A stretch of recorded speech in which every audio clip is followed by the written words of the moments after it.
This is In the Moment. I am your host, Mohammed Ramadan, owner and founder of Ramadan and Associates, a Chicago-based law firm focusing on business and personal injury law. Listen in as we discuss everyday legal topics, a legal podcast made for everyday people, not just lawyers. Welcome, everybody. This is In the Moment. I am your host, Mohammed Ramadan, and today we have a wonderful show. We're going to discuss a very important subject. So I brought in my good friend, Dr. Twyla Larnell, a professor at Loyola University. Welcome to our show, Twyla. Hello. All right. So before we get into it, I want you to just kind of give us a breakdown of who you are, what you do, and give us some of your credentials on the subject that we're going to discuss today. All right. Good afternoon, everyone. As Mohammed mentioned, I'm Dr. Twyla Blackmond Larnell, assistant professor in political science at Loyola. My research focuses largely on American local government. More specifically, I focus on issues as they relate to race, gender, and equity, largely in the areas of representation. So I do a lot of work as it relates to women and women of color mayors, and as well as just mayors of color in general. And I also do a lot of work as it relates to economic development. So today we're going to talk a little bit about tax increment financing and liquor stores, which is a good summary of my work here in Chicago. Awesome. So basically what that means is she knows what the hell she's talking about on the subject Just a we're going little to bit. talk about. So I want to get right into it. You and I discussed this a lot, but you just did a lot of research on a subject that's I consider very important. I work with a lot of stores in Chicago. I represent a lot of businesses. And you did a study basically examining liquor stores in minority and low-income communities, predominantly focused on the Black community. Is that correct? Yes. All right. Give us a brief rundown of what you were looking for when you initially did this study. Kind of give us some background of what made you come up with this. And then we'll get into some of your surprising results of the research. But give us a brief breakdown of what your research was about. Most definitely. So one of the reasons why I do the work that I do is because, I ask questions that matter for the people in the communities that are closest to me, the people in the communities that I care about. And it's not rocket science when you're driving through, the quote unquote hood through the city. When I'm going to Loyola, I drive through the west side, I drive downtown, and then I drive through the north side, Gold Coast, et cetera. And you see how different these neighborhoods are. And you just wonder why. I have a 12-year-old and it's so obvious even to small kids that these neighborhoods are so vastly different. But one of the major differences are the races in these communities. So, Mommy, how come is it when we drive through, the Black communities in Chicago, there's no businesses or there's only these kind of businesses, et cetera, et cetera? And she's right. I think about a scene in Boys in the Hood when Lawrence Fishburne is taking, a Furious Styles. I have a little crush on Furious. Still. But Furious Style takes his boys to, a billboard that's in their community. And this billboard is pretty much promoting like liquor stores and drinking and this, that, and another. And he's like, why would they put that in the community? Because this is how much they think of you, It's the gentrification part in Boys in the Hood. Right? Yeah, exactly. And so my friend Christina is also the homie, goes back to Michigan State, just where we met. She did McNair with me.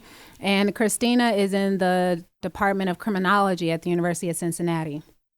And so we came together to do this study where we wanted to know if liquor stores were a larger problem for Black and brown communities in urban areas.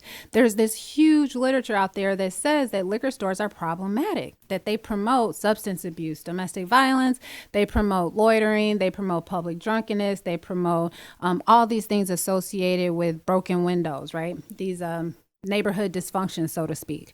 And so if you come from these communities and you see a liquor store in, say, a low-income minority community, you see a liquor store in a wealthier white community, you recognize quite easily that liquor stores in the latter community cannot be as problematic as liquor stores in these other communities. And so the question we set out to answer was, are liquor stores more of a problem for low-income and minority communities? And if so, why are there so many in these communities? So we're using GIS spatial analysis.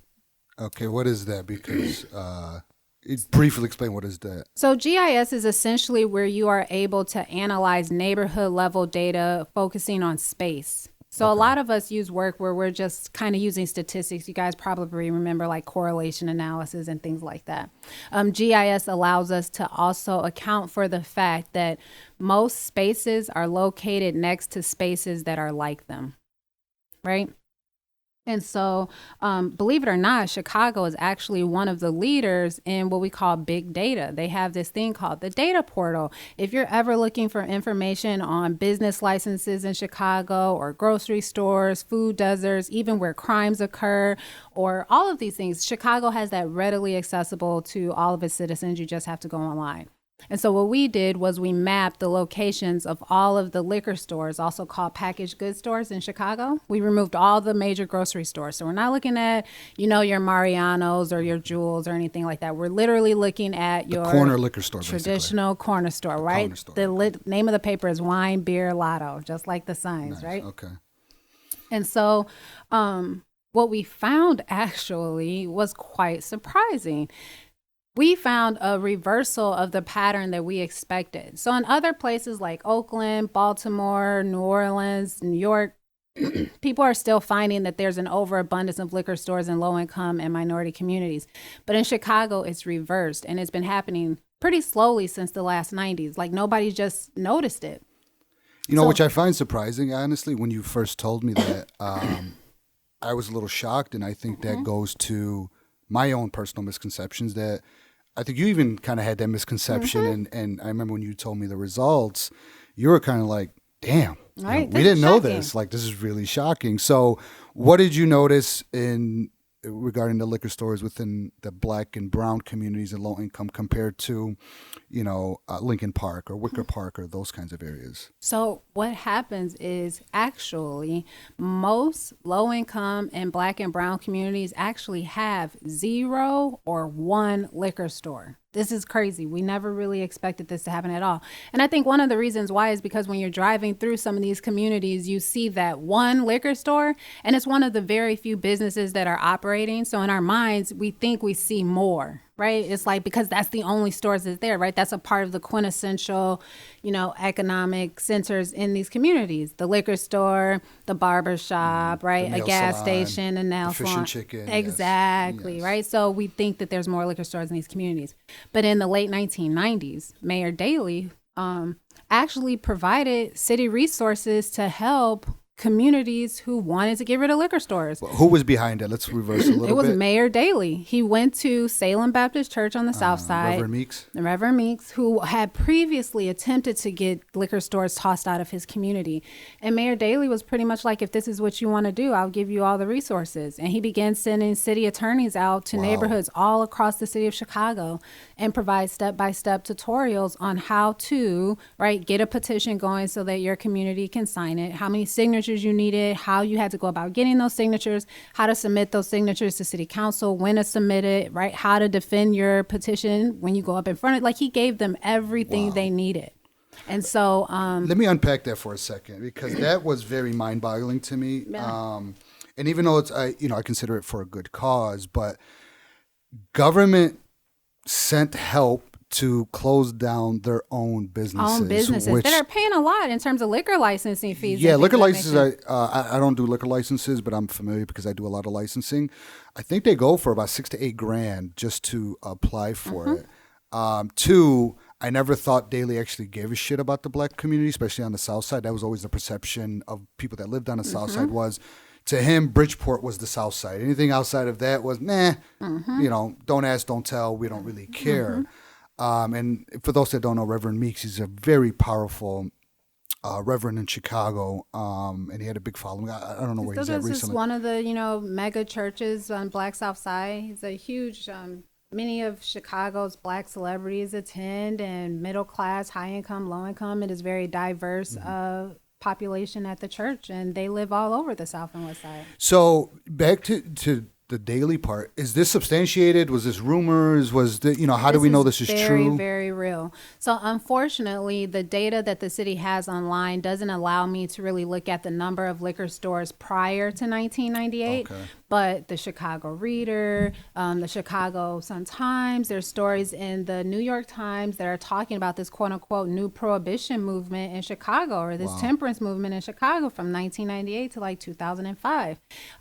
They called 1998 the driest election year ever because there was like 42 districts voted dry during that time. Now, for people that don't know, when we say dry, so basically what happens is an alderman or a Reverend Meeks type or a community activist can come in and say, look, we don't want liquor stores in our communities anymore. And to get a liquor license, you have to get basically community approval. If it's not grandfathered in, you basically need community approval and or the alderman. It kind of works hand in hand, because if the community is against it, the alderman is not going to go against his community. If the community is for it, the alderman's not going to go against it. The alderman wants campaign money, wants to get reelected. So basically, the alderman is going to do whatever the hell the community says. So when we say a community went dry, that means they're banning all liquor licenses, all liquor stores from their community. There's a moratorium on liquor licenses. Nobody can get one until that moratorium is lifted. Wow. And it requires a good proportion of the neighborhood to support and sign that petition and to vote for it when it gets on the ballot. Wow. This is a real, important era in Chicago urban politics that nobody talks about, because it shows that even in low-income communities where people tell us over and over again that they're incapable of coming together for political and policy purposes, that not only did they do it, but they did it by themselves. This is what we call a grassroots movement, right? This was not being led by city or even major leaders. This is community level, citizen initiated politics. So what do you think drove them to want to go, and have dry areas? What was Reverend Meeks and all of those that were for it, what was their thinking behind it? Was it, hey, this is a detriment to our people, or you guys are not presenting this properly? Because as you said, Lincoln Park, Wicker Park, South Loop, I mean, look at Binny's. I mean, there's so many Binny's liquors. And if you walk into a Binny's, I mean, it's a goddamn Walmart for liquor. I mean, it's huge. I've never seen a Binny's in, I hate to use the word, the hood, but quote unquote. That's how people understand it. Yes. And you don't see a Binny's Beverage Depot on 63rd and Halsted, right? You're just not going to see that. So what is it that drove Reverend Meeks and all the activists to basically say, get the hell out? Well, remember what Black and brown communities looked like in the late 1990s, right? This is at the end of, the crack epidemic, the beginning of the war on drugs, et cetera, et cetera. So citizens in these areas are arguing that liquor stores are just problematic. They recognize that liquor stores do provide, access to basic goods and services that they can't get anywhere else in their communities. But at the same time, the presence of the liquor stores are promoting loitering, it's promoting littering, right? It's promoting safety too. It is a safety issue. And then honestly, when we look at the data, again, we began actually now looking at the relationship between crime and liquor stores. Liquor stores do promote crime, right? Because people are getting robbed outside the liquor stores. Or if the corner boys are hanging out by the liquor store and, that's prime target for a drive-by or something of the like. So there are more arrests in and around liquor stores in low-income communities. And that's pretty much the story for all major urban areas. How does that compare to crime and liquor stores by Lincoln Park, Wicker Park, South Loop? What's the correlation between crime and liquor stores there versus crime and liquor stores in the lower income communities? So we haven't exactly finished that study yet, but as of right now, it doesn't look like there's as much crime in the immediate vicinity of liquor stores in wealthier and white communities as opposed to liquor stores in lower income and brown communities, right? And we're talking immediate vicinity, so like on that block. Within a block. Exactly. Okay. So the citizens want to get rid of them because they're problematic. They're worried about their safety. They don't want to have to endure these things just to go shop at the liquor store. And then let's just remember, some of these stores are offering, not the highest quality goods at higher prices. So in their minds, they're not really losing anything. For Reverend Meeks and other community leaders, they're arguing that because these liquor stores are such an eyesore, that they're preventing other investors from bringing capital to the community. Because they don't want to be next to that. Exactly. So the hope is that we'll get rid of liquor stores, we'll improve safety, we'll get rid of these eyesores, and more folks will want to come and invest in the area. So let me ask you this, a hypothetical. Let's say a Benny's Beverage did want to come in Reverend Meeks' area. Is Reverend Meeks going to say, and I'm just using him because he kind of led this, is he going to say, no, we don't want liquor at all? Or is he going to say, look, if you run a legitimate operation and run it as if you were in Lincoln Park or Wicker Park, we're more than happy with it? So is it a complete no, or is it, we're okay with it as long as you do it the proper way? Right. So That's a really good question. In New Orleans, after Hurricane Katrina, there were some folks that went down there and did a survey. And Black folks said that the one thing they did not want to see come back was liquor stores, right? In Harlem, we're watching it being gentrified at a very fast rate. Harlem opened up there was a new liquor store that opened up in the new gentrified Harlem. And the new white residents were really mad because they're like, yo, this new liquor store looks a lot like the old liquor stores, right? The bodega style. So you got the plastic windows, the bulletproof windows, the cages that come down, and the new white gentrifiers, they weren't having it, really? Right? They want the liquor store to either change what it looks like, change its operations, or to leave. And we see this happen in other places too. You go to the north side, or you, like you said, Wicker Park or Lincoln Park or the Gold Coast, there are liquor stores up there too, but they don't look like the liquor stores in these low-income communities. They don't serve the same goods that the liquor stores in poorer areas do. You cannot go to a liquor store on the north side and have your desire of 20 different types of blunts. You know what I mean? Or have Night Train or the bullshit exactly, wino stuff. Right? Or your little airport bottles of alcohol, or to get you a 40 and put it in a plastic bag, whatever. You go to the north side, they have $50 bottles of bourbon, like we talked about, right? Or they have these really elegant wines, cigars. And they have the nice cigars, and they do community wine tasting, and they host pop-up shops, right? So the liquor stores on the north side have been gentrified, and those liquor stores are welcomed by the community. They have like ribbon cutting like ceremonies. That's crazy in comparison to liquor stores in other areas. So what you see is that there's this inequality of spaces. Liquor stores in low-income and Black and brown communities are supposed to look what they look like. Why? Because that's what they think people in the community deserve. That's what they feel like is worth to put in that community. Liquor stores in wealthier and whiter communities, on the other hand, right, they deserve to be better. And so they are. And so you are watching a simultaneous movement. On the one hand, Black and brown folks in low-income communities are getting rid of liquor stores. Wealthier communities are welcoming these high-end liquor stores at the same time. Well, to play devil's advocate, low-income people cannot afford, or, let me ask you that. Can people in low-income communities afford $50, $60 bourbon? Can they afford $20 cigars? And so are they just catering towards the people who want the 40 ounces in plastic bags? Or is it look, this is what we're going to give them, take it or leave it and shut the hell up? You're totally right. There's going to be different supplies and demands depending on the economics and the fiscal financial situations of the people in the area. But that doesn't mean then that the actual quality of the business, the actual quality of the customer service, the actual quality of the neighborhood has to go down. Gotcha. Right? You don't need bulletproof glass. You don't need all the little bullshit. You don't need the crack pipes the glass roses that they sell. Exactly. I mean, I've had clients, unbelievable. They would have what I called crack packs. Yeah, you could get a crack pack. Yeah, which would be a glass rose, the chore boy, and a lighter for like $5. Yep. And it would blow my mind. And to your point, you're not seeing crack packs in Lincoln Park, all right? Those folks are not having it. Yes, those folks are not going to have it either. Because they're going to say, hold up, you can't have this here. And I feel that community backlash in higher income white neighborhoods is more felt and more respected than it is in low income Black communities. And one thing I do want to say that I learned recently from working in the corner stores, the biggest misconception that I figured out was there's people in I use Inglewood as an example because Inglewood is always portrayed in the news as the problem of Chicago. I've met people in Inglewood who live in Inglewood that make $80,000 to $90,000 a year. I tell my students this all the time. When I get on the Blue Line and I'm coming from Oak Park, don't laugh at me. When I'm coming from Oak Park into the city, I see Black men in 3-piece suits getting on at Kedzie, right? I see women wearing Louis Vuitton and a Gucci bag getting on at Pulaski, right? That is the West Side. People assume that it is concentrated poverty in these areas because the rate of poverty is so much higher. But what people don't know is that people of color are way more likely to live around lower income people of their racial or ethnic group in comparison to white folks. Why?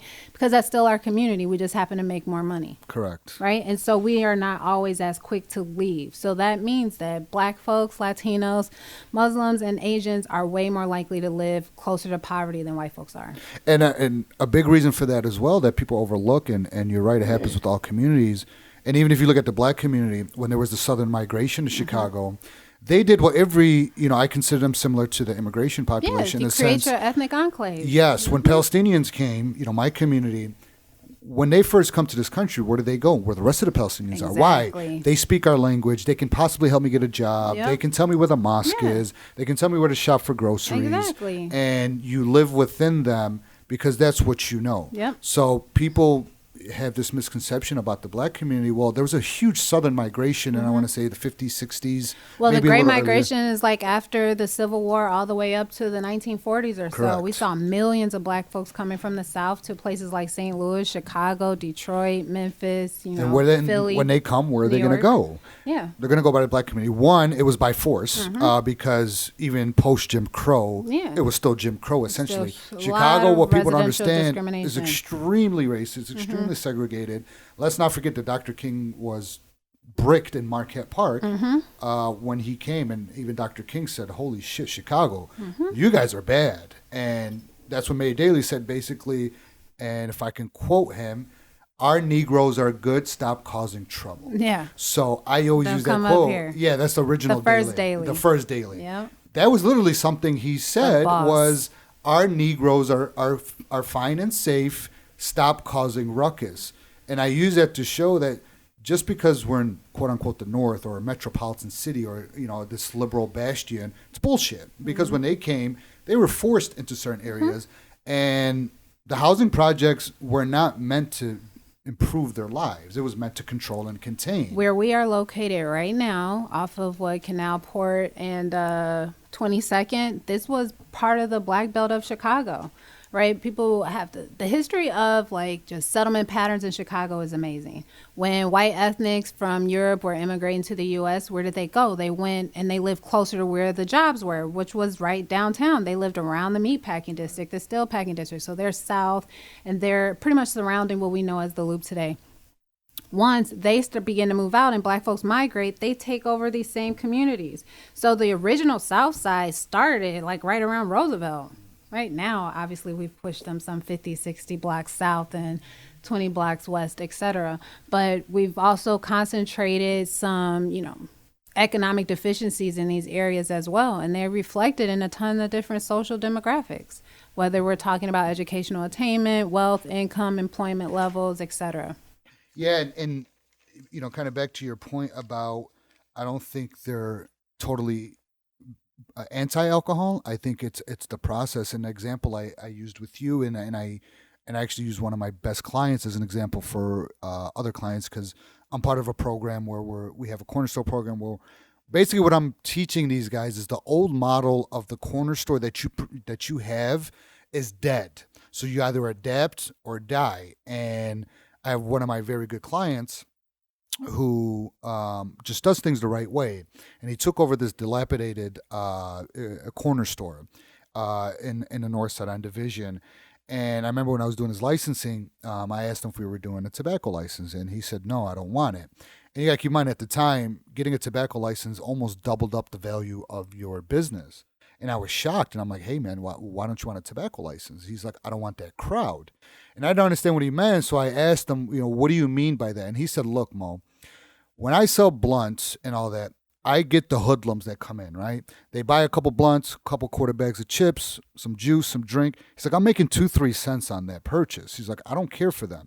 Then they're going to take the blunts. They're going to dump the ash outside. They're going to sit on the corner, smoke, drink, and do all of that. So he said, by getting rid of that, I now have working moms and dads, grandma, auntie, that come into my store and spend $80 on food prep items, which are my higher margin items. So he's like, I got rid of all the bulletproof glass. I expanded my frozen section because people wanted frozen. He now has fresh produce, fresh fruits. And he said, I realized quick that I might not be in what is perceived to be a high-end area, but I realized, well, the guy down the street works for the CTA. He makes $85,000 a year. The mom works for CPS. She makes $65,000 a year. They're going to come in and spend $70, $80, $90, $100 on higher margin items. The reason they come to me is because they know the hoodlums are not in front of my store. They don't have to worry about their coming with their daughter and hearing whispers and yells and screams and flirting, and they're comfortable. And he did minor things. And one thing I love that he did was he added shopping carts, which you never see shopping carts on any of these corner stores. So I asked him, I said, well, why'd you add the shopping carts? He said, easy. People ask me for it. And then he said it's psychological. When you have a shopping cart, you're going to automatically put more stuff in there. So he said, I cater to a need. And in reality, my revenue went up almost 40% by introducing small things. But he's like, I introduced these small things because I listened to my community. Remember Field of Dreams? Right? If you build it, they will come. I tell my students that all the time. There is a demand for so many different services and goods in lower income and middle income Black and brown communities. But people with the money and the capital don't think that their investments would be as profitable, or they think their investments will be riskier, and so they don't come. But they do pretty good, right? One of the biggest backlashes, I don't know if you guys are familiar with the Target that they built down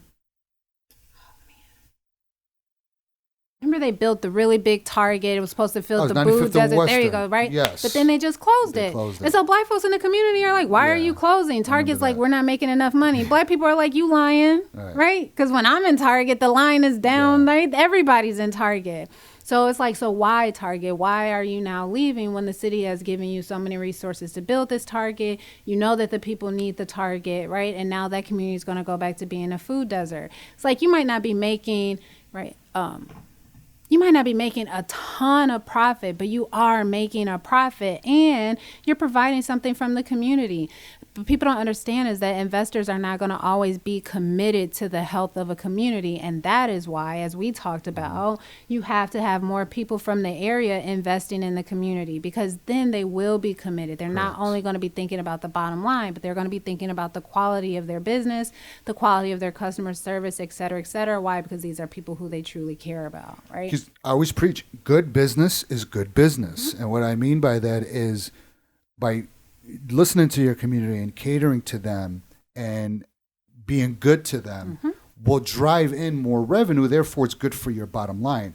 And what I always tell people is the Black community is not dumb. They understand their economic power. And they're okay giving it to you, but you got to do it in a proper way. So I think now they've realized their economic power a lot more than they did maybe, 10, 20, 30 years ago. And I always tell this to you. I don't trust this, we love minorities, so we're going to help them. Bullshit. You got to force people to give you what you need.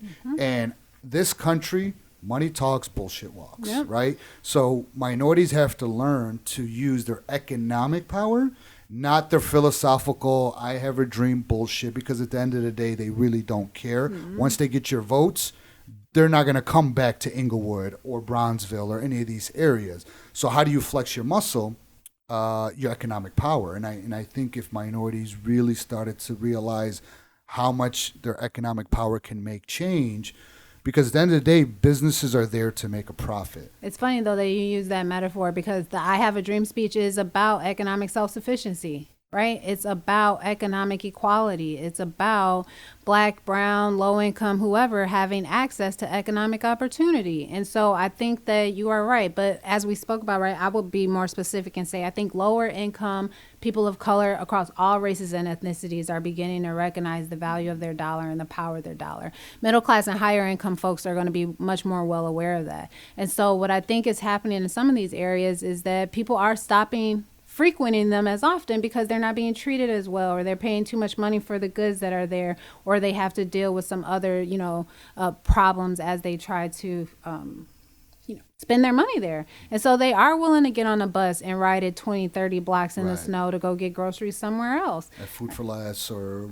one of those exactly. bigger box stores. Right. And to go back to the liquor stores, I think it's interesting, too, when we talk about like blunts and hoodlums. So now that we've legalized marijuana, I think what you're going to see is more blunts in like the liquor stores on the south and west side. And we're going to see different variety of papers and and water pipes and blah, blah, blah at the liquor stores on the north and west side. Right. So we again begin to see this differentiation of spaces. Some spaces deserve, or quote, right, investors will say they demand this, but the truth of the matter is if you offer those same higher quality, marijuana paraphernalia, they'll sell on the South and West Side too, right? It's funny you brought that up because I just thought about it. I just noticed that a lot of my clients are trying to cash in on, the whole weed boom, and a lot of them are open up specialty tobacco stores that only sell accessories. Only sell accessories. But now I'm going through all the clients that I've helped.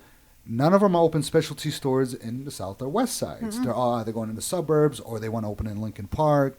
And it just kind of dawned on me that they're not even kind of perceiving that, which is actually a good transition to the TIF topic. Okay. So TIF is tax increment financing, and I want you to explain that a little bit. But the reason I want you to explain it, and my issue with TIF, is I feel the game is rigged, right? And I'm an attorney, and not just an attorney. I'm an attorney that specializes and works with city businesses, and I've done my research, and I still don't understand what the hell and how the hell TIF works. So what is TIF?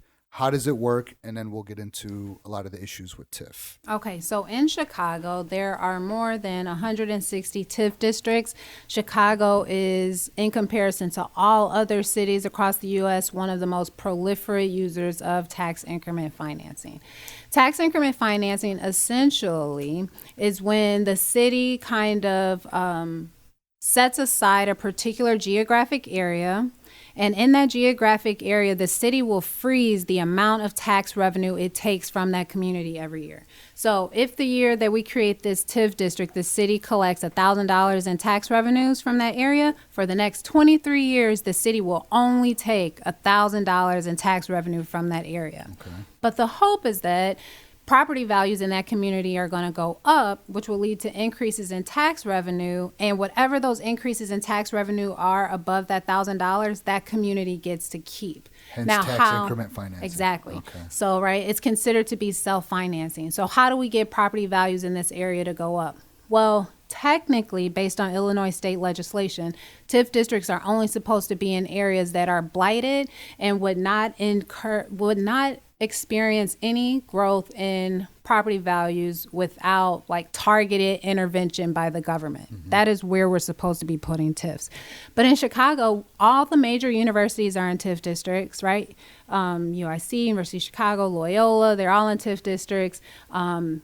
And some of the major, most infamous, wealthiest neighborhoods in Chicago are also in TIF districts, right? Mm-hmm. The Gold Coast and a few others. There's several TIF districts in the downtown, near West Side, et cetera. The thing about Chicago, however, is that it has become quite clear that we're putting TIF districts in places that the legislation never really said we should be putting them. We're not. Coast. We're not. They don't need exactly. more money. We're not saving TIF districts for the areas that are most blighted, that have endured significant amount of hard to reverse decline. We're putting them in areas that are actually growing. Right. Here's the thing, though, is that a lot of these wealthier areas have the resources to to pay attorneys to do these very extensive, analysis of the community to make arguments that blight does exist. So in a lot of these TIF districts, they're able to make the argument that it's blighted because a majority of the buildings are older than 35 years. Really? That's considered blight in some areas. Yeah, because how do you prove blight in the goddamn Gold Coast? Right, because they're all old buildings. And so the argument is that in order to maintain property values, we need more money so that we can continue to maintain these buildings, et cetera, et cetera. Whereas places like Lawndale or Inglewood or, 95th, et cetera, these are TIF districts as well, and they are not doing as good. Their property values are not going up as fast as they are in some of these wealthier areas. So what ends up happening is wealthier communities get to keep a massive amount of tax money to continue to invest in their own communities. Now, there's people like you. And then there's also the TIF Illumination Project here in Chicago, where they go out into communities and they explain TIFs, and they also explain to them how TIFs might not be working for their areas, right? Because what we see happening is wealthier TIFs are able to keep a lot of money, and poorer TIFs are not experiencing much growth at all. So they might not even be getting any.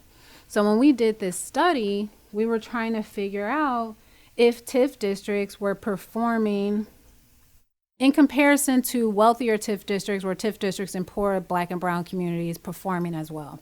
And what we find out is that the way that the city measures TIF performance actually inflates people's perceptions of growth in poorer communities. Yeah, you told me about that. Please tell about that, because I literally died laughing when you told me this. Right. So explain how they use this, and it's basically a smokescreen. So how we measure TIF performance is growth in property values. But if you guys go back to your 7th, 8th grade math, and you remember the percent change formula, right, then it becomes kind of obvious. If property values... That's why I went to law school, so just explain. You didn't know math? No. If property values are at 0 at the beginning or very close to 0 at the beginning, that is in the denominator, which you can't divide by 0. Mm-hmm. So that means then that some of these TIF districts are actually showing like a percent value in growth that is ridiculous, like 500%, 7, 8. I think one of them had like a 5,000% rate of growth, which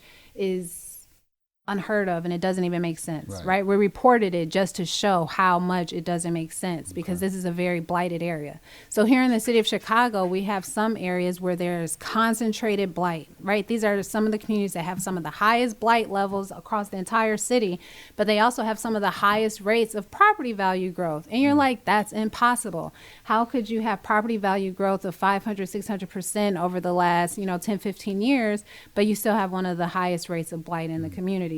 And it's because that formula, right? We should not only be thinking about TIF performance as it relates to property value, but we also got to pay attention. Are jobs being created, right? Is the quality of life of people in that community improving? Are schools improving? Things of that nature. And we don't really look at that. So you're saying growth should account for many other factors, right? And not growth just is a multifaceted, element or entity. And so you can't just focus on property values, because if you go into a very blighted community and knock down buildings, you can increase property values. Just by knocking down buildings. Vacant land. And it's vacant, right? Because that land is worth more with nothing on it as opposed to a demolished building. And they say, well, look, there's growth. We have growth.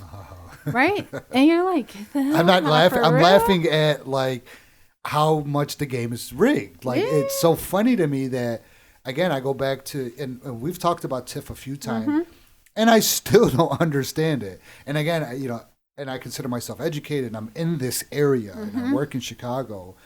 So it scares me, like, if I've researched, I've talked to an expert like you, and I have a legal background, and I still don't know it. What luck does anybody else have to basically feed off this and actually use it for what its intended purpose is? Most people don't know that they live in a TIF, and most people don't know that they can access resources through the TIF, because the money that is being set aside in that TIF fund is supposed to be for redevelopment and economic growth in your community. So if you go to Chicago's website and you just Google Chicago TIFs, right, they'll send you to a website that has a lot of different funds that the city has. And you and I have talked about this. There's the Neighborhood Opportunity Fund. If you're a homeowner, you can apply for money for your TIF to be able to fix the exterior of your home, right? And it might not be a ton of money, but it might be enough to help get new siding or help you put up a new roof or help you fix your fence. These are things that help you increase your property values, which is going to lead to more tax revenues, right? And if your property values go up, then the hope is that your neighbors will go up too, and there'll be, this other effect. Now, the Neighborhood Opportunity Fund is monies that have been set aside to help business owners to improve their businesses on the inside and outside. There's a lot of different stipulations and criteria, but based on what I have seen in the last few years of Rahm Emanuel's tenure as mayor, is that the TIF fund has been going, the folks over the TIF fund have been going out of their way to see that businesses owned by minorities are getting more and more access to these monies. So if you are a small business owner, the first thing you need to do is see if you're located in a TIF. Second thing you need to do is to contact the folks over the Chicago TIF program and see if there's any monies available for you to apply for. So hold up. Rahm Emanuel actually cared about black people? Well, Rahm Emanuel took a lot of shots over the TIF fund, and I personally think that he shouldn't have been the one to blame, right? The TIFs actually exploded under Daley. Daley referred to TIFs as the only game in town. Wow. Right? So in other words, Daley's like, if you can pull off getting a TIF fund, you should. Wealthy communities are not wealthy communities. Fair game, basically. Exactly. And that... when it's not fair at all. That institution was already there when Rahm came into office. And I will say, you know, he did take some of those criticisms to heart. And during Rahm's tenure, he canceled and expired some of the highest earning TIF districts, like the South Loop one, which was bringing it. They were able to keep like more than $1 million a year. I think I might be inflating that number, but it was a huge TIF. Wow. And remember, if you're a wealthy TIF and you're able to keep some anywhere from $50,000 to $1 million a year, that's money that's not going to the city's bigger budget. That's money that's not going to the city's coffers, which means that's less money the city has to pay for pensions, for schools, and it's less money that the city has. And it's less money the city has to actually invest in those blighted TIFs. So by canceling some of the higher performing TIFs, Rahm actually added more money to the city budget. And the hope is that maybe Mayor Lightfoot will analyze the use of TIF districts in Chicago as well. That's my hope. She's a little busy right now with a lot of other stuff. And I make fun when I said that about Rahm, but the perception was always the running joke with city or lawyers that dealt with the city was Rahm doesn't know that the South Side exists, right? South or West Sides. To him, it was the Loop, the West Loop, South Loop, and there was no other part of Chicago for Rahm Emanuel, so that's why I kind of said it jokingly. I mean, and overall, his policies probably did look that way, but I will say when it comes to TIFs that, it was just a continuation of Daley's TIF policy is really what happened. And I'm a South Sider. I grew up in the South Side. We love Daley, right? But what I try to tell people is we loved him because he was a South Side guy. He was Italian. He was a White Sox fan. He's from Bridgeport. He lived in Bridgeport. But what I try to explain to people is if you dig deep down into Daley's policies, dude, there's a lot of issues there with Mayor Daley. And I know perception beats reality 100% of the time. And he was great at his charisma. He was a good politician. Yeah, he was a Chicago guy. He had the accent and he loved pizza. And us Chicagoans are goofy in the sense that, he eats pizza like us. He roots for the White Sox. Down to earth. He was supposed to be a blue collar, down to earth, but that's how his dad ran Chicago too, right? As being one of you. Yes. Even the first Daley's machine included black folks in it too, and included some Italians, and included some of everybody because they're smart enough to recognize that they need a broad base of support. So, right, that's politics. Period. The first Daley's machine included some of everybody in it. Now, did they have as much say as, say, the white Catholics that were in that machine? No. But there were, black representatives, Latino representatives, Jewish representatives in Daley's machine. Right. And he needed them. Because he needed them to hold their communities in line. Right? So it's like, what can I give you that will make your folks come out and support me? Right. And it just had to be whatever that is. Right? However small a bit it is, right? That's enough. And just to keep them coming back. And say, hey, look what he did for us. Yeah. And then forget about him until the next term. Exactly. And then come back after that. Which is minority politics summed up. And is that specific to Chicago, or is that kind of national? That's everywhere, right? The Democrats right now are finding themselves in a pretty tight space. They are in a conundrum because, as we just talked about before, young folks, people of color, low-income people of color are much, much more aware of the value of their vote. Right. If we saw this in 2016, people are not willing to play that lesser than two evils anymore. There are people who are not willing to just give their votes to the Democrats for it to be taken for granted. They want a candidate who's not just going to say that they're going to do these things on their behalf, but that they are going to do them, who's not going to get into office and be more willing to compromise, but actually be willing to do them. And I'm a huge Obama fan. I'll take shots for him every day, right? Because you have a lot of folks, especially, there's a lot of black folks, a lot of brown folks who feel like Obama didn't do enough, and I have to explain to them, right? He can't do everything, right? Obama was one black president. There is more than 500 different legislators that he also has to pull onto his side. There's all these other things that he has to get lined up in order to get these policies passed. What we need is to not focus just on the president. What we need to do is vote for all these other offices too. Focus on local. Now, I like Obama. I had my issues with him. My biggest issue was I just thought he was really soft. I mean, you had the presidency, you had the House and the Senate, and I think he tried to be a little bit too He's a good guy, right? He wanted to be a good guy. He didn't want to You just can't be a push good policies but through. If he was yeah. a gangster like Trump was Yeah. with his He philosophies, could have did a lot in that first could have did term. a lot more. I just wish he was a little bit, and I hate to use the word gangster, but Trump's a G. Trump's a Yeah. gangster. I hate when people say Trump is dumb. He's not dumb at all. He's very bright. He knows what he's doing. No, And stop I just it. wish, The people around him are very bright. The people around them know what they're doing. but what Trump is smart in is the fact that he knows kind of what buttons to push, and he plays the Daley game, the people politics. And I think that kind of ran out for Daley at the end. And I think Rahm had pretty decent policies in mind, but he didn't have the people skills. And we never accepted Rahm as a Chicagoan, right? As much as he tried to sell us that he was a Chicago guy, everybody was like, bro, but remember who you're was not from supporting Chicago. Rahm? His support largely came from middle class and high income liberals Hollywood in the gave city. him almost $20 million for his campaign. His brother is Ari from whatever. To circle back on the TIF part, you do a lot of research. You teach as well, but you do stuff outside of teaching. Some people will say, well, this is just some article, or, these are just statistics. I guess my question to you is, why do you do what you do, and what is the importance of what you do in the work that you do? Okay.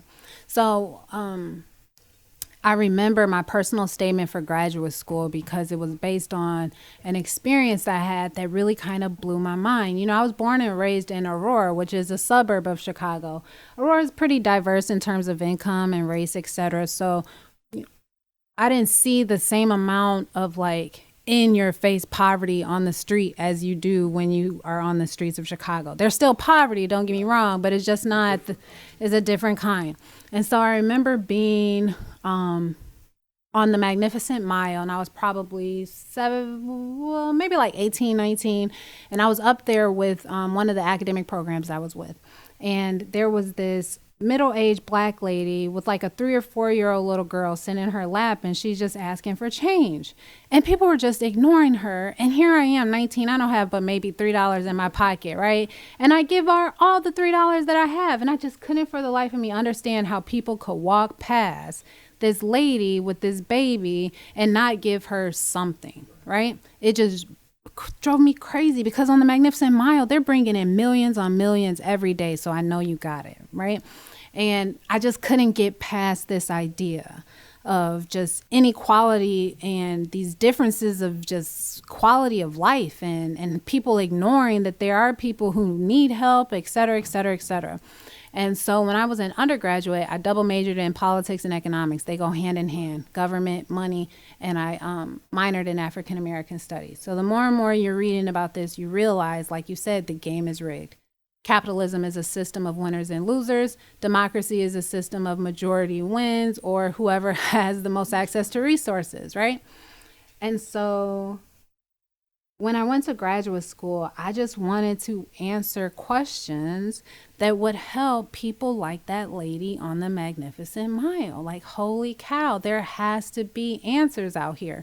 When I got to graduate school, and even now, when I'm looking up, most of the research that people are doing in political science is focused on the same stuff, yo. It's the same questions. It's why do I care in 2019 about an analysis of some random speech that Abraham Lincoln gave? You know what I mean? Or why are we continuing to analyze data that we know is hugely problematic? And this is why I don't pay much attention to polls and things like that.